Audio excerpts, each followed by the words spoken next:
শেরপুরে জামায়াত নেতা নিহতের ঘটনায় 11 দলীয় জোটের নিন্দা, নিরাপত্তা নিশ্চিতে ইসিকে পদক্ষেপ নেওয়ার আহ্বান, নির্বাচনী সহিংসতার বিরুদ্ধে রাজধানীতে বিক্ষোভ।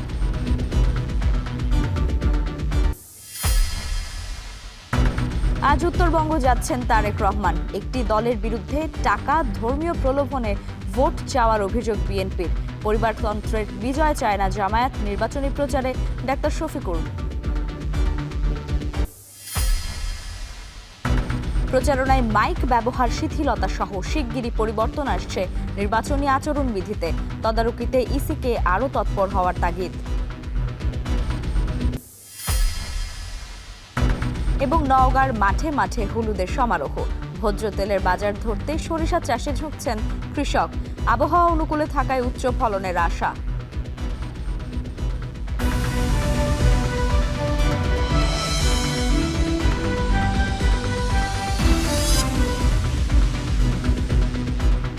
স্বাগত এখন বাজারে, পুরো আয়োজন জুড়ে সঙ্গে আছি লাইবা জান্নাত। শেরপুরে উপজেলা প্রশাসনের আয়োজনে নির্বাচনী ইশতেহার ঘোষণা অনুষ্ঠানে তুচ্ছ ঘটনায় বিএনপি ও জামায়াত কর্মীদের সংঘর্ষে নিহত হয়েছেন উপজেলা জামায়াতের সেক্রেটারি রেজাউল করিম। আহত হয়েছেন দুই দলের অর্ধশতাধিক নেতাকর্মী ও সমর্থক। এই ঘটনার জন্য শেরপুরের বিএনপির সাবেক এমপিকে দায়ী করেছেন স্থানীয় জামায়াত। তবে স্থানীয় বিএনপির দাবি, ভোটের পরিবেশ নষ্ট করতে জামায়াতই এমন ঘটনা ঘটিয়েছে। ঘটনার তীব্র নিন্দা জানিয়ে নির্বাচনী পরিবেশ নিশ্চিতে ইসি ও প্রশাসনকে কার্যকর পদক্ষেপ নেওয়ার আহ্বান জানিয়েছে 11 দলীয় ঐক্য। বিস্তারিত থাকছে হারুনুর রশিদের প্রতিবেদনে। বুধবার শেরপুর ৩ ঝিনাইগাতি আসনে সব দলের প্রার্থীদের একই মঞ্চে ইশতেহার ঘোষণা অনুষ্ঠানের আয়োজন করেছিল উপজেলা প্রশাসন। আয়োজনে অংশ নেয় জামাত ও বিএনপি। তবে চেয়ারে বসা নিয়ে দুই পক্ষের বাগবিতণ্ডায় বাঁধে বিপত্তি। হঠাৎই ছড়িয়ে পড়ে উত্তেজনা, শুরু হয় সংঘর্ষ। আহত হন সংবাদকর্মী সহ উভয় পক্ষের অন্তত অর্ধশতাধিক মানুষ। সংঘর্ষে গুরুতর আহত হন শ্রীবর্দী উপজেলা জামাতের সেক্রেটারি মাওলানা রেজাউল করিম। রাতে ময়মনসিংহ মেডিকেল কলেজ হাসপাতালে নেয়ার পথে মৃত্যু হয় তার। এ বিষয়ে জামাত নেতারা অভিযোগ করে বলেন, অনুষ্ঠান থেকে বেরিয়ে ঝিনাইগাতি ত্যাগ করার সময় পথিমধ্যে প্রশাসনের সামনেই বিএনপি প্রার্থী মাহমুদুল হক রুবেলের নির্দেশে তার অনুসারীরা জামাতের নেতাকর্মীদের ওপর হামলা চালায়। এ সময় জামাতের কয়েকজনকে তুলে নিয়ে মারধরের অভিযোগও করেন তারা। অতর্কিতভাবে প্রশাসনের উপস্থিতিতে আমাদের জামাত শিবির ভাইদের উপর হামলা করে। এই হামলা করা অবস্থায় এবং আমাদের কিছু ভাইদেরকে তুলে নিয়ে ঘরে নিয়ে নির্যাতন করেন। এই বিএনপির এই নির্মম হামলা এভাবে আমার ভাই মৃত্যুবরণ করবে আমি কল্পনাও করতে পারি নাই। শেরপুর ৩ আসনের সাবেক সংসদ সদস্য জনাব মাহমুদুল হক রুবেল সাহেব, তিনি স্বয়ং এই সন্ত্রাসীদের মাঝে উপস্থিত থেকে শ্রীবর্দী, ঝিনাইগাতি এবং শেরপুরের সন্ত্রাসীদেরকে দিয়ে এই ঘটনা ঘটিয়েছেন।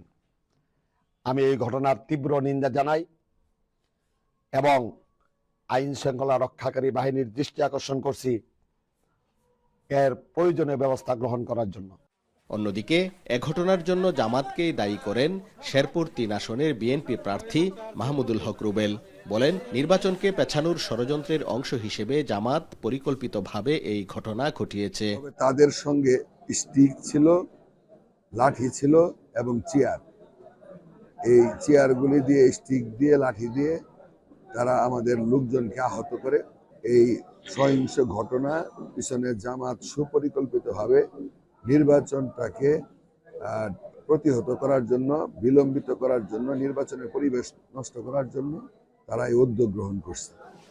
এদিকে এই ঘটনায় দৃষ্টান্তমূলক শাস্তির দাবি জানিয়েছেন জামাত আমির ডাক্তার শফিকুর রহমান। বলেন, কোনো গরিমসি জাতি বরদাস্ত করবে না। সংঘর্ষে আহত অনেককে উপজেলা স্বাস্থ্য কমপ্লেক্স, জেলা সদর হাসপাতাল ও ময়মনসিংহ মেডিকেল কলেজ হাসপাতালে ভর্তি করা হয়। এ ঘটনায় এলাকায় বিরাজ করছে চরম উত্তেজনা। হারুনুর রশিদ, এখন, ময়মনসিংহ। শেরপুরে জামায়াত নেতা হত্যা ও নির্বাচনী প্রচারে নারীদের হেনস্থার প্রতিবাদে বুধবার মধ্যরাতে ঢাকা বিশ্ববিদ্যালয়ে বিক্ষোভ করেছেন ডাকসু নেতারা। এ সময় ভিপি সাদিক কায়েম অভিযোগ করেন, 12 ফেব্রুয়ারির আগেই বিএনপি পরাজিত হওয়ার ভয়ে হত্যার পথ বেছে নিয়েছে। এ সময় হত্যাকাণ্ডে জড়িত ও নির্বাচনী প্রচারণায় নারী হেনস্থাকারীদের গ্রেপ্তারের দাবি জানান বিক্ষোভকারীরা। আর এই ঘটনায় বিক্ষোভ হয়েছে জগন্নাথ বিশ্ববিদ্যালয় সহ বিভিন্ন প্রতিষ্ঠানে। হাসান আল মাহমুদের রিপোর্ট।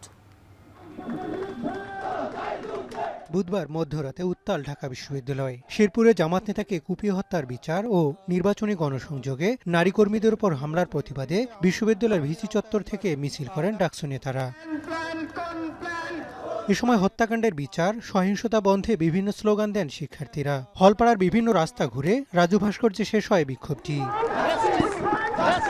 এ সময় ডাকসু নেতারা অভিযোগ করেন, নির্বাচন বানচাল করতেই এমন হত্যাকাণ্ডের আশ্রয় নিচ্ছে বিএনপি। এই বায়াসনেস দেখিয়ে যদি আবার নতুন করে আমার সোনার বাংলাকে সন্ত্রাসের স্বর্গরাজ্যে পরিণত স্বপ্ন দেখে থাকো, সেই দাঁত ভাঙা জবাব দিতে রেডি আছি আমরা। সারা দেশে আমাদের পর্দাসীন নারীদের উপরে যেভাবে বিএনপির হাইলারা চাপিয়ে পড়েছে, এটার জবাব বাংলাদেশের জনগণ দিবে ইনশাআল্লাহ। আজকে নারীদেরকে আপনারা ভয় পান, নারীদের কালো হিজাব থেকে আপনারা ভয় পান, আসলে আপনারা তো বাংলার জনগণকেই ভয় পান। এমন হত্যাকাণ্ড ঘটিয়ে নতুন করে ফ্যাসিবাদ কায়েমের চেষ্টা হচ্ছে বলে অভিযোগ করেন DUCSU GS S M Farhad. আর ভিপি সাদিক কায়েম অভিযোগ করেন, 12 ফেব্রুয়ারি নির্বাচনে পরাজয়ের ভয়েই হত্যার পথ বেছে নিয়েছে বিএনপি। এই যে হত্যাকাণ্ড, এই হত্যাকাণ্ড ধারাবাহিকতা এখানেই থামে নাই। আমরা দেখেছিলাম সেই 14 জুলাই এই ঢাকা বিশ্ববিদ্যালয় এলাকায়, 14-15 জুলাই ঢাকা বিশ্ববিদ্যালয়ে ছাত্রলীগের সন্ত্রাসীরা ছাত্রীদের উপর হামলা করেছিল। এখন আমরা দেখি বিএনপির সন্ত্রাসীরা গ্রামে গ্রামে নারীদের উপর হামলা করছে। সেন তাদের উপরে সেন। এই বিএনপি 12 ফেব্রুয়ারি পর্যন্ত যাওয়ার আগে তারা আগেই পরাজয় মেনে নিয়েছে। আমরা চাই আপনারা আগে থেকে পরাজয় বরণ করার দরকার নেই। আপনার দলকে আপনি সংস্কার করেন, জুলাই বিপ্লবের যে আকাঙ্ক্ষা, শহীদদের যে আকাঙ্ক্ষা সেটাকে ধারণ করেন। সন্ত্রাসী যে আছে, নারী হেনস্থাকারী যারা আছে, তাদেরকে আইডেন্টিফাই করে তাদেরকে বিচারের আওতায় নিয়ে আসেন। এদিকে একই দাবিতে বুধবার মধ্যরাতে বিক্ষোভ হয়েছে জগন্নাথ বিশ্ববিদ্যালয়ে। এমন হত্যাকাণ্ড ঘটতে থাকলে নির্বাচন নিয়ে শঙ্কার কথাও জানান শিক্ষার্থীরা। হাসান আল মাহমুদ, এখন, ঢাকা। আজ 22 বছর পর দলীয় প্রধান হয়ে প্রথমবারের মতো বৃহস্পতিবার রাজশাহী সফরে যাচ্ছেন বিএনপি চেয়ারম্যান তারেক রহমান। নাটোর, রাজশাহী, চাঁপাইনবাবগঞ্জ 3 জেলায় হবে জনসভা। সমাবেশ উপলক্ষে রাজশাহী নগরীর মাদ্রাসা মাঠে এরই মধ্যে মঞ্চ তৈরি সহ সব প্রস্তুতি শেষ করেছে বিএনপির নেতাকর্মীরা। বিস্তারিত রাকিবুল হাসানের প্রতিবেদনে। ঐতিহাসিক মাদ্রাসা ময়দানে মোট 11টি জনসভা করেছে প্রয়াত চেয়ারপারসন বেগম খালেদা জিয়া। এবার ছেলে তারেক রহমান প্রথমবারের মতো দলীয় প্রধান হয়ে আসছেন রাজশাহীতে। জনসভার বক্তব্য রাখবেন সেই মাদ্রাসা ময়দানে। সেজন্য প্রস্তুত হয়েছে মঞ্চ। ডগ স্কোয়াড দিয়ে পরীক্ষা নিরীক্ষা শেষ করেছে আইন শৃঙ্খলা বাহিনী। দূরের দর্শকদের জন্য বসানো হয়েছে 4টি এলইডি স্ক্রিন। নগরের বিভিন্ন এলাকায় থাকছে মাইকে বক্তব্য প্রচারের ব্যবস্থা। বিএনপি চেয়ারম্যান আসবেন তাই উচ্ছ্বসিত নেতাকর্মীরা। 50 থেকে 60 লক্ষ লোক হবে, আমরা এখানে জায়গা দিতে পারবো না। সকল শ্রেণীর পেশার মানুষের পাশে দাঁড়িয়েছেন এবং আমাদেরকে নির্দেশনা দিয়েছিলেন। ফলে সারা বাংলাদেশে মানুষের আবেগ কিন্তু অন্যরকম ভাবে একটা ভিতরে কাজ করছে। এই সমাবেশটি আসলে একটি ঐতিহাসিক সমাবেশ হিসেবে রাজশাহীতে রূপান্তরিত নেবে। এই লক্ষ লক্ষ মানুষ তাকে আনন্দে বরণ করে নেবে। জনসভা উপলক্ষে সংবাদ সম্মেলনে বিএনপি নেতা মিজানুর রহমান মিনু বলেন, তারেক রহমানের মাধ্যমে রাজশাহীর উন্নয়ন ও অগ্রগতির স্বপ্ন বাস্তবায়ন হবে এবং নির্বাচনে এই বিভাগে ভালো করবে দলীয় প্রার্থীরা। ম্যাডামের সুনিপুণ কর্মের মধ্য দিয়ে রাজশাহী মহানগরী একটি নতুন রূপ লাভ করেছিল, কিন্তু আমরা দেখেছি যে পরবর্তী 17 বছর রাজশাহী অবহেলিত, বঞ্চিত এবং অপমানিত হয়েছিল। 39টি আসনে ইনশাআল্লাহ সর্বময় বিজয় সুনিশ্চিত করবে। আশেপাশের জেলাগুলো থেকে সমাবেশে যোগ দেবে কয়েক লাখ নেতাকর্মী ও সমর্থক। বেলা 12টায় বিমানযোগে রাজশাহী পৌঁছে দুপুর 12:30টায় মঞ্চে বক্তব্য রাখবেন বিএনপি চেয়ারম্যান তারেক রহমান। আমাদের প্রাণপ্রিয় নেতা ঐতিহাসিক মাদ্রাসা মাঠে উপস্থিত হয়ে বক্তব্য রাখবেন। এখানে 12টায় 12:30টায় ভাষণে উপস্থিত হবেন। That is final.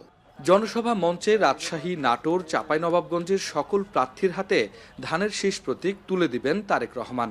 পরে সভা শেষে নওগাঁ হয়ে বগুড়ায় যাবেন তিনি। রাকিবুল হাসান, এখন, রাজশাহী। নির্বাচনী জনসভায় যোগ দিতে দীর্ঘ ২২ বছর পর আজ রাজশাহী যাচ্ছেন বিএনপি চেয়ারম্যান তারেক রহমান। দুপুরে নগরের ঐতিহাসিক মাদ্রাসা মাঠে আয়োজিত জনসভায় বক্তব্য দেবেন তিনি। এই উপলক্ষে রাজশাহীতে নেওয়া হয়েছে ব্যাপক প্রস্তুতি। আর এসব বিষয়ে জানাতে নগরের মাদ্রাসা মাঠ থেকে সরাসরি যুক্ত হচ্ছেন মারুফ হাসান। মারুফ, তারেক রহমানের আগমন ঘিরে আশেপাশের জেলা থেকে নেতাকর্মীদের সমাগম কেমন দেখছেন, আর কি বলছেন নেতাকর্মীরা? সব মিলিয়ে সার্বিক প্রস্তুতি কেমন?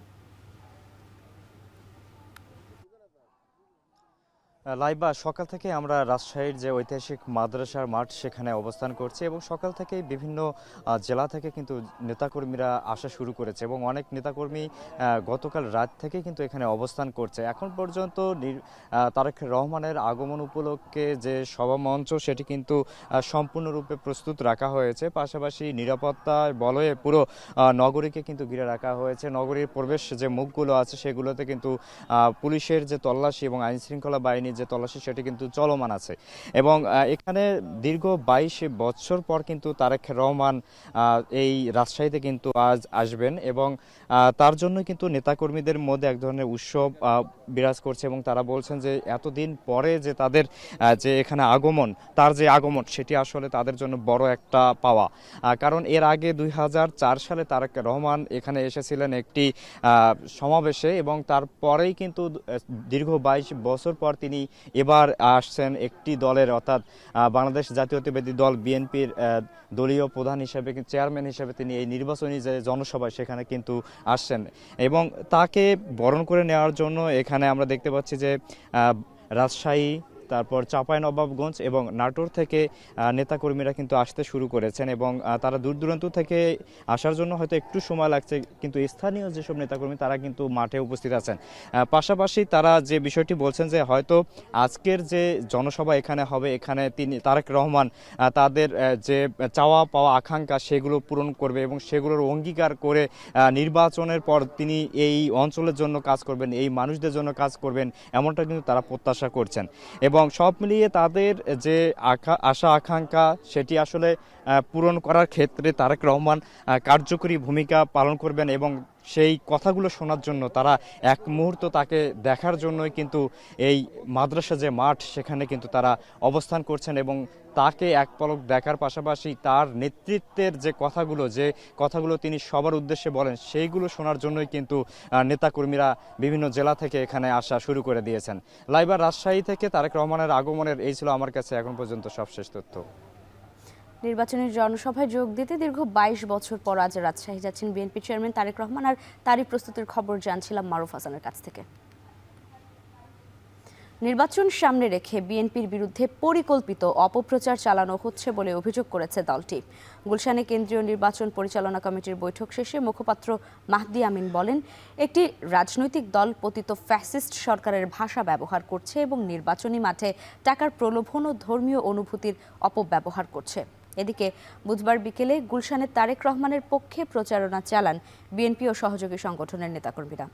আসিফ ইকবাল খানের প্রতিবেদনে বিস্তারিত। নির্বাচন যতই এগিয়ে আসছে বিএনপির বিরুদ্ধে পরিকল্পিত অপপ্রচার বাড়ছে বলে অভিযোগ দলটির। রাজধানীর গুলশানে দলটির কেন্দ্রীয় নির্বাচন পরিচালনা কমিটির বৈঠক শেষে ব্রিফিংয়ে কমিটির মুখপাত্র মাহাদি আমিন অভিযোগ করেন, একটি নির্দিষ্ট রাজনৈতিক দল পতিত ফ্যাসিস্ট সরকারের ভাষা ব্যবহার করে পরিকল্পিত অপপ্রচার চালাচ্ছে। একটি নির্দিষ্ট দলের শীর্ষ পর্যায়ের নেতারা নতুন করে পতিত ফ্যাসিবাদের মতন করে পুরনো মিথ্যা ও প্রতারণামূলক দুর্নীতির বিশ্ব চ্যাম্পিয়ন বয়ান প্রচারের দায়িত্ব গ্রহণ করেছেন। অথচ এটি আজ জাতীয়ভাবে প্রমাণিত যে বিএনপি রাষ্ট্র পরিচালনায় আসার পর দুর্নীতির হার ধারাবাহিকভাবে কমেছে। মাহাদি আমিন আরও বলেন, নির্বাচনী মাঠে টাকার প্রলোভন দেখিয়ে এবং ধর্মীয় অনুভূতির অপব্যবহার করে ভোট চেয়ে আচরণবিধি লঙ্ঘনের ঘটনা ঘটছে।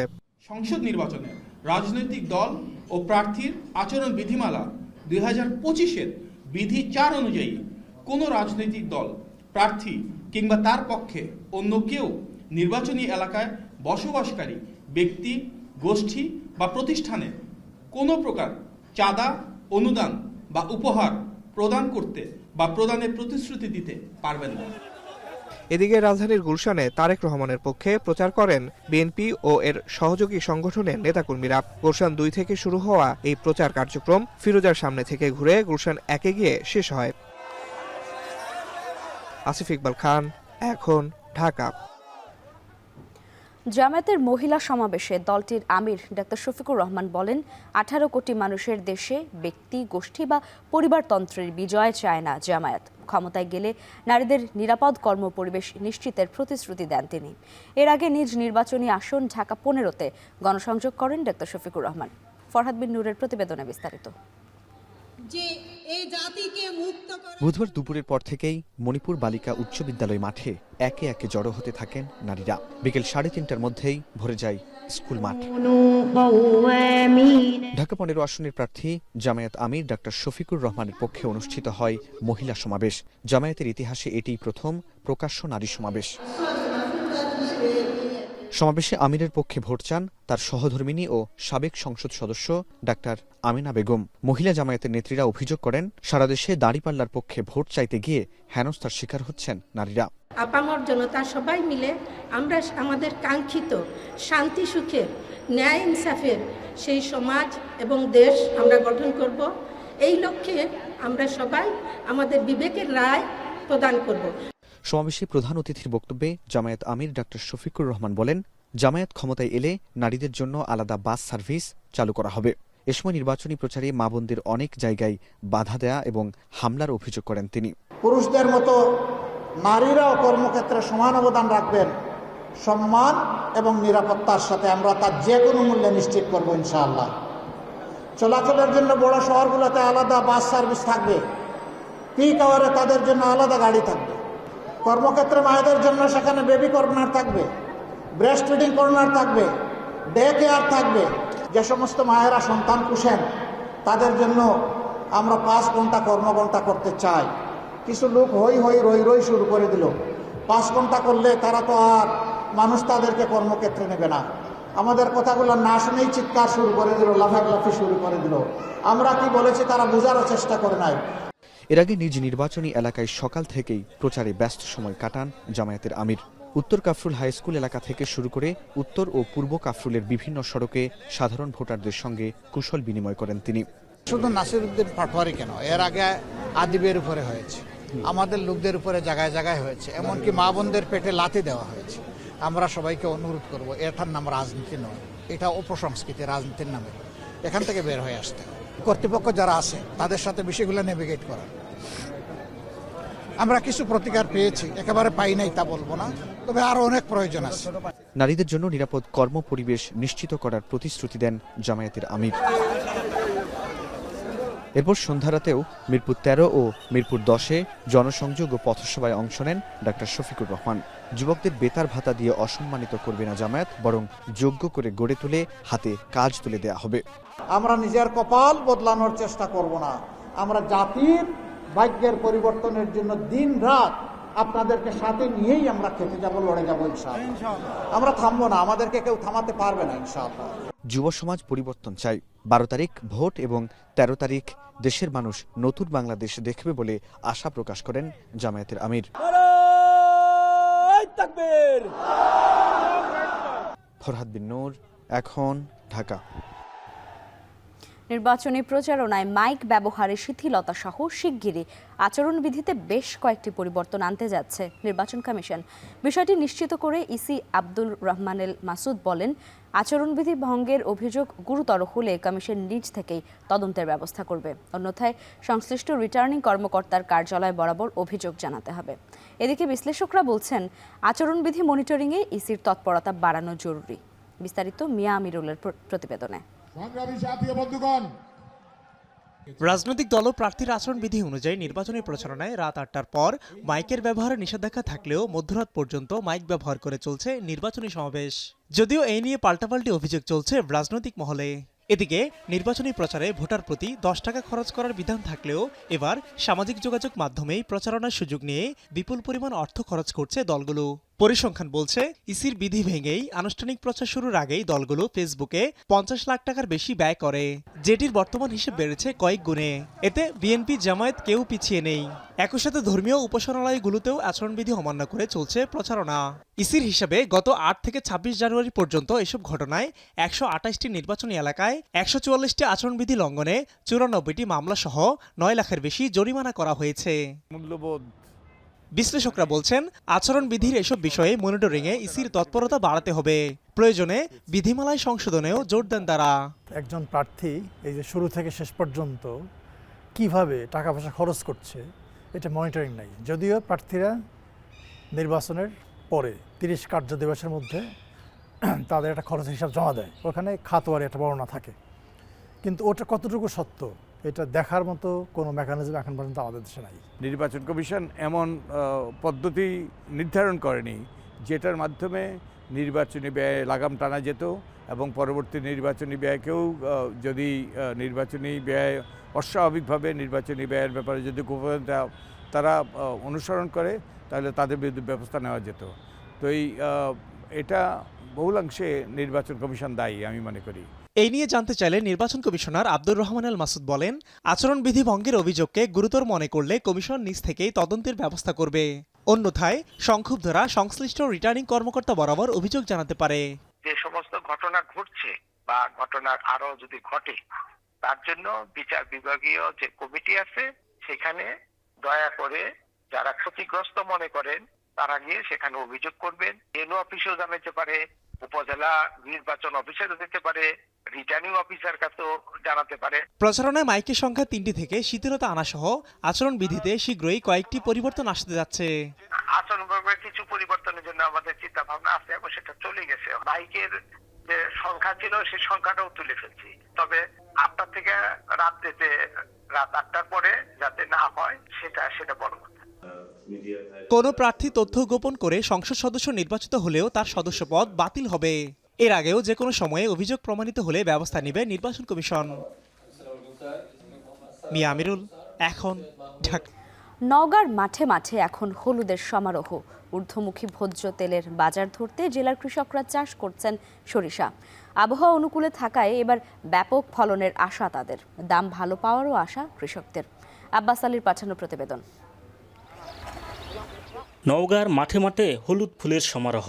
মহাদেবপুর উপজেলার গোয়ালবাড়ি, মান্দা উপজেলার ভারসো ও বাঁকাপুর গ্রামের বিস্তীর্ণ মাঠ জুড়ে চোখে পড়ে এমন দৃশ্য।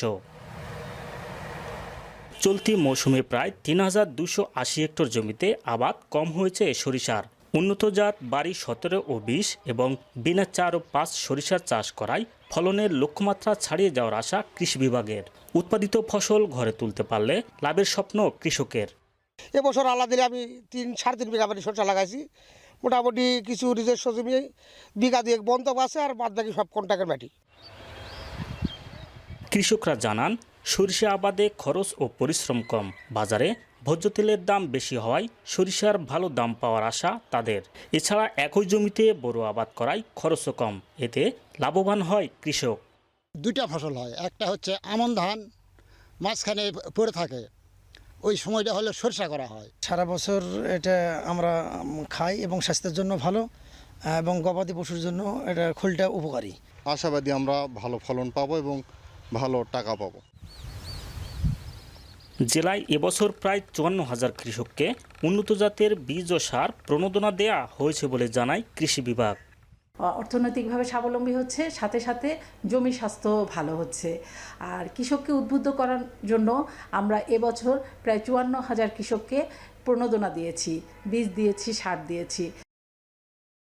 কৃষি বিভাগের তথ্য মতে চলতি মৌসুমে জেলায় 56,820 হেক্টর জমিতে সরিষা চাষ হয়েছে, যা থেকে 1,13,000 টন সরিষা উৎপাদনের লক্ষ্যমাত্রা নির্ধারণ করা হয়েছে, যার বাজার মূল্য 847,75,000 টাকা। আব্বাস আলী, এখন নওগাঁ। সপ্তাহের শেষ দিনে নারায়ণগঞ্জে মাছের সরবরাহ কিছুটা কম। এতে করে কিছু মাছের দাম বেড়েছে, আবার কিছু মাছের দর স্থিতিশীলই রয়েছে। এ নিয়ে আরও জানাতে নারায়ণগঞ্জের 3 নম্বর ঘাট এলাকার মাছের বাজার থেকে যুক্ত হচ্ছেন ইমরান আলী সজীব। সজীব, বাজারে মাছের সরবরাহ কেমন দেখছেন জানতে চাই, আর দরদাম নিয়ে ক্রেতা বিক্রেতারা কি বলছেন?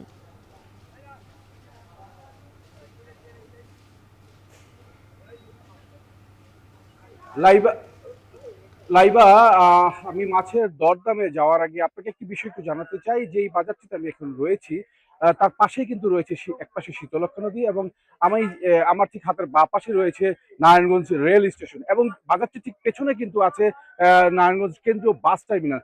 তো এই যে তিনটি পরিবহনের মূল মাঝখানে কিন্তু হচ্ছে যে এই বাজারটি, যার কারণে নারায়ণগঞ্জ সহ বিভিন্ন অঞ্চলের মানুষ কিন্তু খুব সহজে এই বাজারে পৌঁছতে পারেন এবং সকাল থেকে কিন্তু এখানে বিভিন্ন পাইকাররা এসে মাছ নিয়ে যান তাদের স্থানীয় বাজারগুলোতে বিক্রি করার জন্য। তো যেটি জানতে চেয়েছিলেন যে আজকে মাছের বাজারে সরবরাহ কেমন, যেটি আমাদেরকে বলছেন এখানকার বিক্রেতারা যে সড়কে বেশ যানজট রয়েছে, যার কারণে আজকে এখানকার মাছের বাজারে সরবরাহ কিছু ঘাটতি রয়েছে। সেই কারণে মাছের দাম কিছুটা বাড়তিও আছে, আবার কিছু কিছু মাছের দাম কিন্তু স্বাভাবিক আছে। তো যেই মাছের দামগুলো একটু বাড়তি আছে সেই বিষয়ে আমি একটু দামগুলো জানাতে চাই যে আজকের বাজারে বোয়াল মাছ, বড় আকারের যে বোয়াল মাছ সেটি কিন্তু বিক্রি হচ্ছে 600 থেকে 900 টাকা করে এবং দেশি কই মাছ যেটি বিক্রি হচ্ছে 1200 টাকা করে, দেশি শোল মাছ বিক্রি হচ্ছে 550 থেকে 800 টাকা করে এবং মলা মাছ বিক্রি হচ্ছে 350 থেকে 600 টাকা করে। তো ইলিশ মাছের দামের ব্যাপারে একটু জানাতে চাই যে এই মাছের দামটি কিন্তু তুলনামূলক স্বাভাবিক রয়েছে। বড় আকারের ইলিশ মাছ কিন্তু বিক্রি হচ্ছে 900 টাকা এবং কিছুটা ছোট সাইজের যে ইলিশ মাছ সেটি বিক্রি হচ্ছে 750 টাকা। তো এই মিলিয়ে কিন্তু আজকের মোটামুটি বাজারে এই হচ্ছে মাছের দরদাম। তো বিক্রেতারা যেটি বলছে যে আজকের বাজারে ক্রেতার সমাগমও কিন্তু কিছুটা কম রয়েছে, কারণ মাসও কিন্তু শেষ হয়ে এসেছে এবং আজকে কিন্তু সপ্তাহের শেষ দিন। তারা আশা করছে আগামীকাল যেহেতু শুক্রবার ছুটির দিন রয়েছে, ক্রেতা সমাগম কিছুটা বাড়বে এবং মাছের সরবরাহ হয়তো বাড়বে। তো সেই দিনটি অপেক্ষা করছে বিক্রেতারা। তারা চাচ্ছেন যে মাছের দরদাম গুলো স্বাভাবিক থাকলে বিক্রিও খুব ভালো হয়। তো এদিকে ক্রেতারা যেটি বলছেন যে মাছের যে দাম বাড়তি আছে সেই ব্যাপারে কিন্তু তারা বাজার মনিটরিং এর কথাও বলছেন যে নিয়মিত যদি বাজার মনিটরিং করা হয় সেক্ষেত্রে বাজারে যে দরদাম সেই দরদামের বিষয়টি কিন্তু স্বাভাবিক থাকার একটা সম্ভাবনা থাকে। তো লাবিবা, এই ছিল নারায়ণগঞ্জের মাছ বাজার থেকে দরদামের সর্বশেষ খবর। কুমিল্লায় জেলা কারাগারের সীমানা প্রাচীর নির্মাণ নিয়ে দুই সরকারি দপ্তরের মাঝে দ্বন্দ্ব চরমে পৌঁছেছে। এ নিয়ে কারা কর্তৃপক্ষ ও সিটি কর্পোরেশনের শীর্ষ কর্তাদের মধ্যে প্রকাশ্যে বাকবিতণ্ডাও হচ্ছে। নগরবাসীর অভিযোগ, সড়কের পাশে দেয়াল নির্মাণ হলে চলাচলে মারাত্মক ভোগান্তির সৃষ্টি হবে। আর সিটি কর্পোরেশন বলছে সংকট এড়াতে পুরো বিষয়টি নজরদারিতে রাখা হয়েছে। মাসুদ আলমের প্রতিবেদন। কুমিল্লার ঐতিহাসিক গ্র্যান্ড ট্রাঙ্ক রোড, এই সড়ক ঘেঁষে জেলা কারাগারের সীমানা প্রাচীর নির্মাণকে কেন্দ্র করে সামনে এসেছে কারা কর্তৃপক্ষ ও কুমিল্লা সিটি কর্পোরেশনের মধ্যে বিরোধ। নির্মাণ চলাকালে সাম্প্রতিক দুই দপ্তরের শীর্ষ কর্মকর্তাদের মধ্যে বাকবিতণ্ডা শুরু হয়। পরিস্থিতি উত্তপ্ত হলে সিটি কর্পোরেশনের প্রশাসক মোহাম্মদ শাহ আলমের নির্দেশে স্বরাষ্ট্র মন্ত্রণালয়, স্থানীয় সরকার বিভাগ ও সড়ক বিভাগের চূড়ান্ত সিদ্ধান্ত পর্যন্ত কাজ স্থগিত রাখার কথা থাকলেও তা মানেননি কারা কর্তৃপক্ষ। এতে বাসিন্দাদের মধ্যে সৃষ্টি হয়েছে ক্ষোভ। অপরিকল্পিত নগরায়নের শহরের অধিকাংশ সড়কই সংকীর্ণ, নিত্য যানজট তো আছেই। এমন পরিস্থিতিতে সড়ক ঘেঁষে সীমানা প্রাচীর নির্মাণকে অযৌক্তিক বলছেন স্থানীয়রা। যেহেতু বিভাগ হবে, আমি মনে করি যে এই জায়গাটা যেভাবে আছে ভবিষ্যতে অবশ্যই আমাদের রাস্তা প্রশস্ত করতে হবে।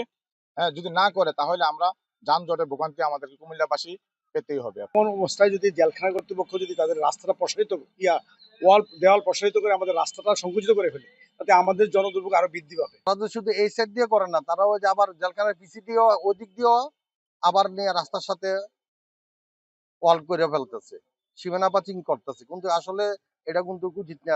সহজের তথ্য মতে আলেখারচর থেকে সুয়াগাজী পর্যন্ত এই সড়কের বড় অংশ নগরীর ভেতর দিয়ে গেছে। সড়কের দুপাশে রয়েছে গুরুত্বপূর্ণ স্থাপনাও। যথাযথ সংরক্ষণ না হলে দখলদারিত্বে সড়কটি ভয়াবহ যানজটের এলাকায় পরিণত হবে বলে আশঙ্কা নগরবাসীর। সভ্যতা আরেকটা সভ্যতা গ্র্যান্ড ট্রাঙ্ক রোডের সঙ্গে লড়াই করবে, এটা কুমিল্লাবাসী হিসাবে আমরা বলতে পারি না। আমরা গণপক্ষকে দিয়ে আমরা ধ্বংস করে আসবো, যে উনি যাতে কাজ বন্ধ রাখে। কারা কর্তৃপক্ষ বলছে নিরাপত্তার স্বার্থে নিজেদের মালিকানাধীন জায়গায় দেয়াল নির্মাণ করা হচ্ছে। আর সিটি কর্পোরেশনের দাবি, তাদের না জানিয়ে এমন নির্মাণ নগর পরিকল্পনার পরিপন্থী। এতে যদি দেখে যে না এটা কারাগারের জায়গা না, তাহলে যেভাবে উদ্যোক্তারা বলছে সিদ্ধান্ত নেই সেভাবেই কাজ হবে। এখানে আমার ব্যক্তিগত কোনো বিষয় তো না। নিরাপত্তা দেয়াল করবেন এতে কোনো সন্দেহ নেই এবং সেটি আবশ্যকতা রয়েছে, কিন্তু সেটা অবশ্যই অন্য প্রতিষ্ঠান এবং অন্য সংস্থার যে সেবার কোনো সুবিধাকে ঘাটতি করে নয়, যে তিনি রাস্তাটা এমন জায়গায় এনে কেটেছেন যে এখন আমাদের রাস্তা ভেঙে পড়ার উপক্রম হয়েছে। উন্নয়ন কাজ শুরুর আগে জনস্বার্থ, নগর পরিকল্পনা ও মানুষের চলাচলের বিষয়টি যেন সর্বোচ্চ গুরুত্ব পায়, উন্নয়ন যেন ভোগান্তির কারণ না হয়, সেই প্রত্যাশা নগরবাসীর। মাসুদ আলম, এখন, কুমিল্লা। এবারে আন্তর্জাতিক প্রসঙ্গ। কলম্বিয়ার উত্তরাঞ্চলে একটি যাত্রীবাহী ছোট বিমান বিধ্বস্ত হয়ে 15 আরোহীর সবাই মারা গেছেন। বিমানটিতে 13 যাত্রী এবং 2 ক্রু ছিলেন। বিমানের যাত্রী তালিকায় দেশটির আইন প্রণেতা ডায়োজেনেস কুইন্টেরো এবং আসন্ন কংগ্রেস নির্বাচনের প্রার্থী কার্লোস সালসেরোর নাম ছিল। দেশটির রাষ্ট্রীয় বিমান সংস্থা সাতেনা এক বিবৃতিতে জানিয়েছে, বুধবার স্থানীয় সময় দুপুর 12টা 5 ভেনেজুয়েলার সীমান্তের কাছে একটি পাহাড়ি অঞ্চলে বিমানটি বিধ্বস্ত হয়। কুকুটা শহর থেকে 100 কিলোমিটার উত্তর পূর্বে অবস্থিত ওকানা শহরে অবতরণের 11 মিনিট আগেই বিমানটি যোগাযোগ বিচ্ছিন্ন হয়ে পড়ে। দুর্ঘটনার কারণ সম্পর্কে বিস্তারিত কিছু জানা যায়নি। দুর্ঘটনাস্থল কলম্বিয়ার গেরিলা গোষ্ঠীর নিয়ন্ত্রণে বলে জানা গেছে।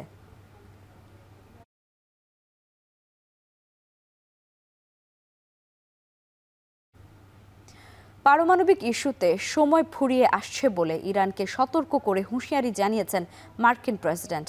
ট্রাম্পের হুমকি প্রত্যাখ্যান করে ইরান জানিয়েছে যে কোনো পদক্ষেপের জবাব দিতে প্রস্তুত রয়েছে তারা। ট্রুথ সোশ্যালের পোস্টে ট্রাম্প লিখেন, শিগগিরই আলোচনার টেবিলে আসবে ইরান। কোনো পারমাণবিক অস্ত্র নয়, একটি ন্যায্য চুক্তি নিয়ে আলোচনা হবে। তিনি আরও জানান, মধ্যপ্রাচ্যে পাঠানো মার্কিন বাহিনী দ্রুত ও সাহসিকতার সাথে যে কোনো মিশন পূরণ করতে সক্ষম। ইরানের পররাষ্ট্রমন্ত্রী আব্বাস আরাকচি বলেছেন, তার দেশের সশস্ত্র বাহিনী স্থল বা সমুদ্রপথে যে কোনো আগ্রাসনের তাৎক্ষণিক ও শক্তিশালী জবাব দিতে প্রস্তুত রয়েছে। এদিকে মার্কিন পররাষ্ট্রমন্ত্রী মার্কো রুবিও বলেছেন, ইরানের সর্বোচ্চ নেতা খামেনিকে অপসারণ করলে দেশটির ক্ষমতা কে গ্রহণ করবে স্পষ্ট নয়। আবারও ইরানে বিক্ষোভ হতে পারে বলে ভবিষ্যৎবাণীও করেছেন তিনি। ইরানের বিপ্লবী গার্ডকে সন্ত্রাসী সংগঠন ঘোষণা করেছেন আর্জেন্টিনার প্রেসিডেন্ট হাভিয়ার মিলেই। 28 বছরেও প্রাণঘাতী নিপাহ ভাইরাস থেকে রক্ষায় আবিষ্কার হয়নি কার্যকর টিকা বা কোনো ওষুধ, যার কারণে একটি দেশের প্রাদুর্ভাব দেখা দিতেই প্রতিবেশী সহ বিশ্বের বিভিন্ন দেশে ছড়িয়ে পড়ে আতঙ্ক। বর্তমানে ভারতের পশ্চিমবঙ্গে নিপাহ ভাইরাসে আক্রান্ত রোগীর খবরে বিমানবন্দরে সতর্কতা জোরদার করেছে থাইল্যান্ড, নেপাল সহ এশিয়ার বেশ কয়েকটি দেশ। তৌহিদুর রহমান জানাচ্ছেন বিস্তারিত। নিপাহ ভাইরাস শূকর ও বাদুড়ের মতো প্রাণীদের মাধ্যমে ছড়ায় মানুষের শরীরে। এমনকি দূষিত খাবার কিংবা সংক্রমিত ব্যক্তির সংস্পর্শে থাকা অন্য মানুষকেও আক্রান্ত করতে পারে ছোঁয়াচে এই রোগ। কোনো টিকা বা ওষুধ না থাকায় নিপাহ ভাইরাসে আক্রান্ত ব্যক্তির মৃত্যুহার 40 থেকে 75%। কোভিড-19 বা করোনার চেয়েও যা বেশি মারাত্মক। এসব কারণে এটিকে উচ্চ ঝুঁকির শীর্ষে থাকা 10 রোগের তালিকায় রেখেছে বিশ্ব স্বাস্থ্য সংস্থা। ভারতের পশ্চিমবঙ্গে এখন চোখ রাঙাচ্ছে প্রাণঘাতী এই ভাইরাস। ইতোমধ্যে বারাসাত এলাকার একটি বেসরকারি হাসপাতালের 5 জন স্বাস্থ্যকর্মী আক্রান্ত হয়েছেন। তাদের মধ্যে 2 নার্সকে নিবিড় পরিচর্যা কেন্দ্রে রাখা হয়েছে। একজনের অবস্থা অত্যন্ত সংকটাপন্ন। এমন খবরে প্রতিবেশী দেশসহ পুরো এশিয়ায় ছড়িয়ে পড়েছে আতঙ্ক। ভ্রমণের মৌসুম হওয়ায় উদ্বেগও বাড়ছে। এই অবস্থায় বিমানবন্দরে বাড়তি সতর্কতা জারি করেছে থাইল্যান্ড, নেপাল, চীন, তাইওয়ান, ভিয়েতনাম সহ বেশ কয়েকটি দেশ। বসানো হয়েছে থার্মাল স্ক্যানারও। বিশেষ করে পশ্চিমবঙ্গ থেকে যাওয়া ফ্লাইটগুলোর যাত্রীদের স্বাস্থ্য পরীক্ষার উপর বেশি জোর দেওয়া হচ্ছে।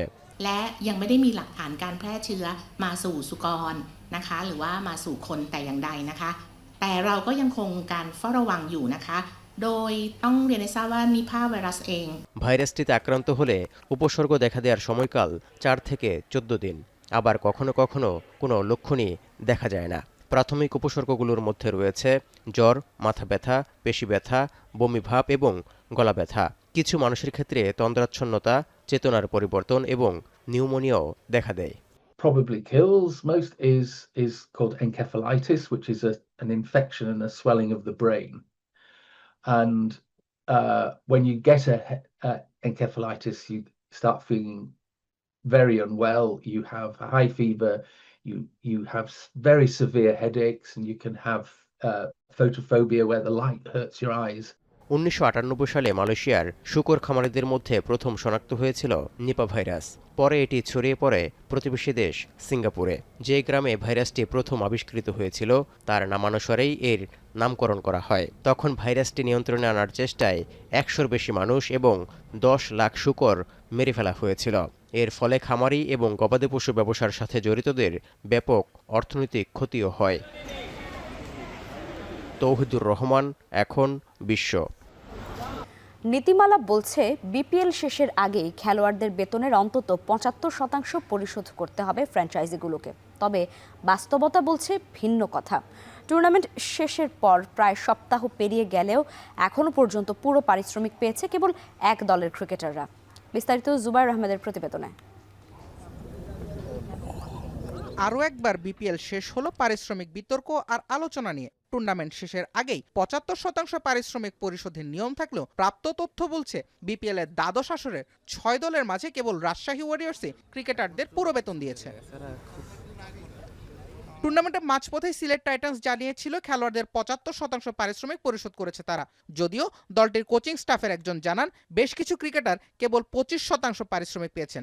বাকি টাকার চেক হাতে এলেও অপেক্ষা করতে হবে ফেব্রুয়ারি পর্যন্ত। আবার ঢাকা ক্যাপিটালস স্কোয়াডের সিনিয়র এক ক্রিকেটার জানান রাজধানীর ফ্র্যাঞ্চাইজিও কেবল 25% পারিশ্রমিক দিয়েছে ক্রিকেটারদের। এরপর একটি নির্দিষ্ট সংখ্যা অ্যাকাউন্টে যোগ হলেও তা শতাংশের বিচারে একেবারেই নগণ্য।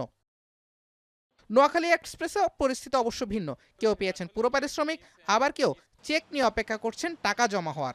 আমারটা আমি 100% পেয়ে গেছি। আরও কয়েকজন প্লেয়ার যাদের সাথে কথা হয়েছে আমার মনে হয় ওরও মনে হয় যে ফুল পেমেন্ট পেয়ে গিয়েছে। কিছু কিছু প্লেয়ার ডিউ আছে, ওটা আমাদের প্লেয়ারদের সাথে আমার ওরকম 3-4 জনের সাথে হয়েছে কথা, ওদের মনে হয় কিছুটা ডিউ আছে। অবশ্য এসব নিয়ে জানতে চাইলে বিপিএল গভর্নিং কাউন্সিলের সদস্য সচিব ইফতেখার রহমান মিঠু বললেন পারিশ্রমিক নিয়ে খুব বেশি উদ্বিগ্ন হওয়ার কিছু নেই। আমরা যখন রিচেক করেছি, এই রিচেকের মধ্যে দেখা যাচ্ছে যে আরও প্রায় 2 কোটি টাকার মতো লোকাল প্লেয়াররা পায়। ধরেন ঢাকার ব্যাংক গ্যারেন্টি আছে, অন্যদের ব্যাংক গ্যারেন্টি আছে, ক্যাশ টাকাও রাখা আছে। ক্যাশ মানে ওরা ব্যাংক ড্রাফটে দিছিল, আমাদের অ্যাকাউন্টে রাখা আছে, সেইগুলি আমরা প্লেয়ারদের দিয়ে দিব। অবশ্য পারিশ্রমিক ইস্যুতে ধোঁয়াশা কাটাতে সিলেট টাইটান্সের মালিক পক্ষের সঙ্গে যোগাযোগ করেও মন্তব্য পাওয়া যায়নি। জুবাইর আহমেদ, এখন, ঢাকা। শেষ করছি এখন বাজার, তবে তার আগে শিরোনামগুলো জানিয়ে দিচ্ছি আরও একবার। শেরপুরে জামায়াত নেতা নিহতের ঘটনায় 11 দলীয় জোটের নিন্দা, নিরাপত্তা নিশ্চিতে ইসিকে পদক্ষেপ নেয়ার আহ্বান, নির্বাচনী সহিংসতার বিরুদ্ধে রাজধানীতে বিক্ষোভ।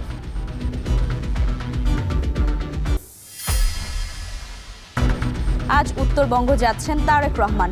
একটি দলের বিরুদ্ধে টাকা, ধর্মীয় প্রলোভনে ভোট চাওয়ার অভিযোগ বিএনপির। পরিবারতন্ত্রের বিজয় চায় না জামায়াত, নির্বাচনী প্রচারে ডাক্তার শফিকুর। প্রচারণায় মাইক ব্যবহারে শিথিলতা সহ শিগগিরই পরিবর্তন আসছে নির্বাচনী আচরণবিধিতে। তদারকিতে ইসিকে আরও তৎপর হওয়ার তাগিদ।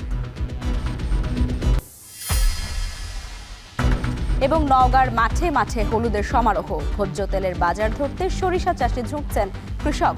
আবহাওয়া অনুকূলে থাকায় উচ্চ ফলনের আশা।